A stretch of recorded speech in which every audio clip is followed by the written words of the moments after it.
des pratiques qui contribuent à piller des ressources produites par d'autres salariés en Europe.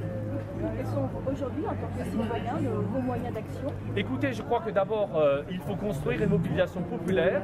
Je crois que les lanceurs d'alerte ont contribué à révéler cette réalité.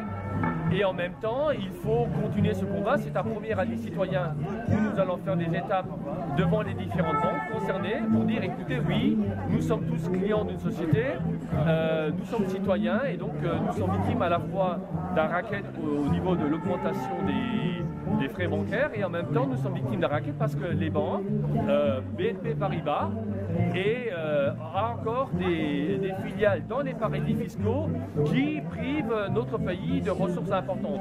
Donc c'est la démonstration concrète que dans ce pays nous pouvons avoir une autre politique, que nous pouvons sortir de l'austérité. Je crois que dans un moment où les hôpitaux, les services publics sont confrontés à d'importants problèmes, dire qu'il y a des ressources importantes, ça montre qu'on pourrait sortir de l'austérité. Concrètement, votre mobilisation aujourd'hui, ça va être quoi? Écoutez, d'abord, nous allons, par notre présence, alerter les citoyens, les consommateurs messins, pour dire pour leur révéler ce qui se passe et nous allons poursuivre ce travail d'éducation populaire.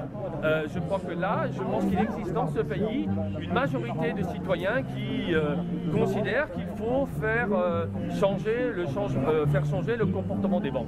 Que peut faire le citoyen finalement? Changer de banque, interpeller sa banque? Le citoyen, effectivement, il peut regarder comment, dans les assemblées générales, lorsqu'il s'agit des banques mutualistes, il peut interroger les responsables sur la présence de filiales dans les paradis fiscaux. Il peut aussi peut-être regarder de très près que, effectivement, les banques accumulent des avoirs financiers, contribuent également malheureusement à supprimer des emplois, à supprimer des agences. Donc nous sommes dans une politique qui se détourne de l'intérêt de la population. Vous êtes optimiste quant au verdict du procès en appel cette semaine? C'est exactement, je pense que nous serons nombreux à être présents avec Raphaël et Antoine mercredi prochain. La mobilisation à l'échelon européenne a contraint, je crois, la justice de Luxembourg à proposer un verdict plus clément. Et je veux citer la phrase de Raphaël Allais, même s'il était relaxé le 15 mars prochain, il continuera son combat contre l'évasion fiscale. 60 milliards d'euros de perdus, finalement, vous êtes détourné pour la France. Comment... Voilà, maintenant c'est connu. Pourquoi finalement, comment expliquez-vous que rien ne se passe? Je crois que nous sommes dans une période électorale dans ce pays. Je pense que les citoyens doivent interpeller les candidats. Je crois qu'il faut la lutte contre la fraude fiscale, contre le pouvoir de la finance est au cœur du programme d'un certain nombre de candidats. Je veux citer Jean-Luc Mélenchon, je veux aussi citer tous les candidats du Front de gauche, mais je reconnais volontiers aussi que dans les propositions par exemple d'Eva Joly comme députée européenne, il y a des choses qui bougent, il y a des choses qui avancent, il faut aller jusqu'au bout et je crois que ce moment-là est un premier rendez-vous et il y en aura d'autres. D'accord, je vous remercie. C'est moi.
Fiscale, de la fraude fiscale. au cœur de l'Europe, des pays pratiquent Mais il faut pas qu'il coupe, ça coupe le micro. le vol manifeste de ressources créées dans d'autres pays. Près de 1000 milliards d'euros par an échappent à l'impôt, grâce en particulier aux banques qui ont toutes des filiales dans les paradis fiscaux. Le premier paradis fiscal est malheureusement à quelques kilomètres de l'est. Je veux parler du Luxembourg.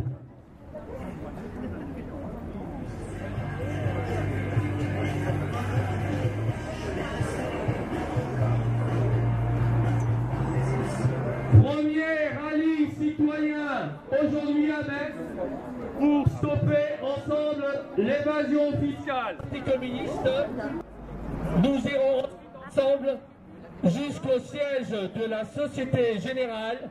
Donc nous aurons traversé toute la place de la République pour la deuxième étape de ce rallye citoyen. Isabelle. Alors, d'accord, c'est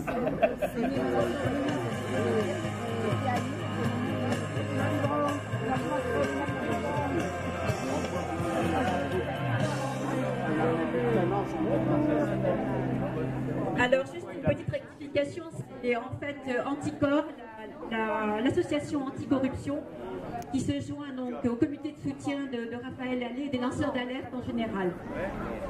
Donc le délibéré du jugement, dit M. Maréchal, est un appel donc, de l'affaire LuxLeaks aura lieu le 15 mars à Luxembourg. C'est en soutien donc aux 3 lanceurs d'alerte que sont en tour Raphaël Allais et le journaliste Édouard Perrin, que nous sommes là aujourd'hui, 60 à 80 milliards d'évasion fiscale en France et 1000 milliards dans l'Union européenne.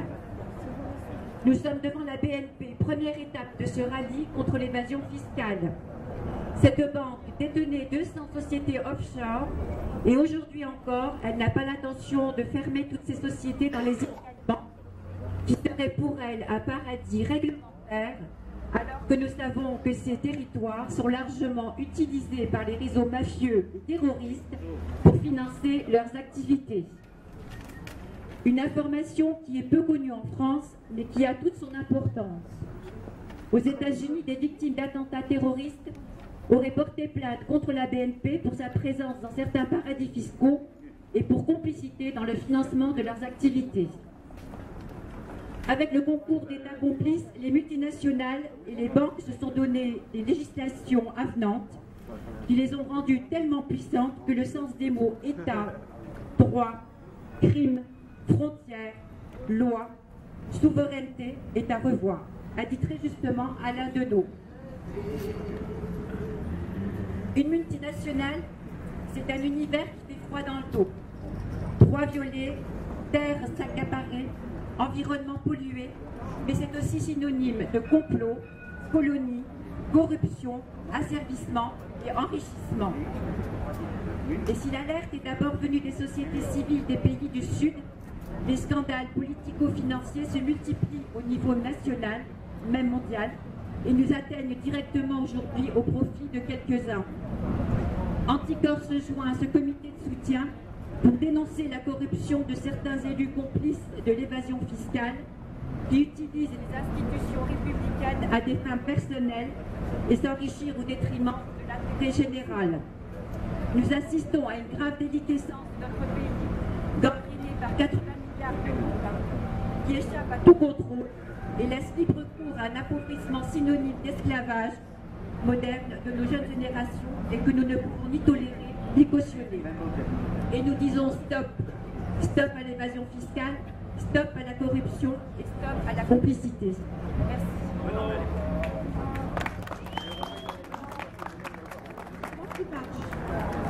il marche pas. Bon, il marche pas, mais c'est pas grave. Si, ça y est, ça marche, super. Donc, Attaque est là. Attaque depuis très très longtemps lutte contre l'évasion fiscale, mais pas seulement l'évasion fiscale, parce qu'il y a aussi la fraude fiscale, il y a aussi tous les cadeaux qui sont offerts aux plus riches, au détriment des plus pauvres, et surtout avec la contribution des plus pauvres, c'est-à-dire nous les contribuables. Donc le scandale est là. Alors ce que je voulais dire aussi, c'est que le scandale autour des multinationales, stop, je rebondis sur ce qu'a dit Anticor, stop à la loi des multinationales qui ont gagné le 30 octobre au Conseil européen avec le vote favorable au CETA, ce traité qui va nous mettre à la merci du profit. Évidemment, il est en application provisoire, ça veut dire que le tribunal n'est pas encore là, mais il va arriver, ce tribunal. Le tribunal qui fera en sorte qu'une multinationale, à cause d'une loi qui va protéger et notre santé et l'environnement, pourrait faire obstacle au libre-échange. J'appelle pas ça du libre-échange, j'appelle ça de la captation. À ce moment-là, les États seront condamnés à des millions et des millions d'euros d'amende. Mais ce n'est pas fini. Va se pointer bientôt le TISA. Et le TISA, c'est la privatisation de tous les services publics. Déjà, avec la complicité de l'État sur les délégations de services publics privés. On a l'exemple avec Merci, on a l'exemple avec le Métis. Les sociétés privées se gavent sur ce que nous construisons, les autoroutes, les bus, les hôpitaux, pour faire leur profit et dans toute impunité. Donc le TISA, ça va être la privatisation de tous les services publics, sauf Regalia, la police et la justice. Nous ne sommes plus rien.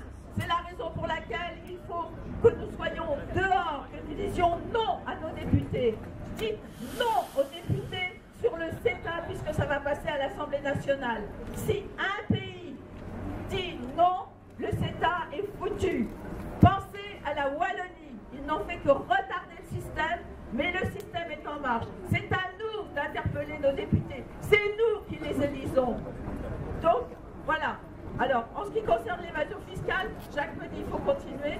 Donc, je finis là-dessus et je vous dis, mobilisez-vous, informez tout le monde parce que, hélas, les médias n'en parlent pas. Et la raison pour laquelle ils n'en parlent pas, c'est que c'est dramatique. Et si les gens se rendent compte qu'ils vont devenir des esclaves, effectivement, ils ne seront pas d'accord. Et pensons, pour les plus âgés, à nos enfants et à nos petits-enfants. Le problème climatique arrive à toute vitesse. Ce n'est pas en faisant circuler les marchandises à tout va qu'on va diminuer l'effet de serre. Les forêts sont abattues et les forêts sont notre poumon. Voilà, j'en ai terminé. Voilà, donc première étape de ce rallye citoyen contre l'évasion fiscale. Nous avons posé à votre nom à tous ce panneau qui signifie que malheureusement la BNP Paribas est complice de l'évasion fiscale.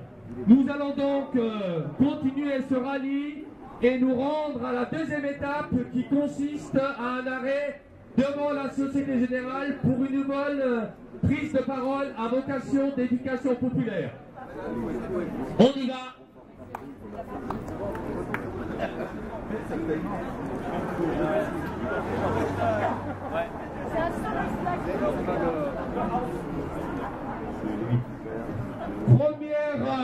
Premier, en forme le cortège s'il vous plaît.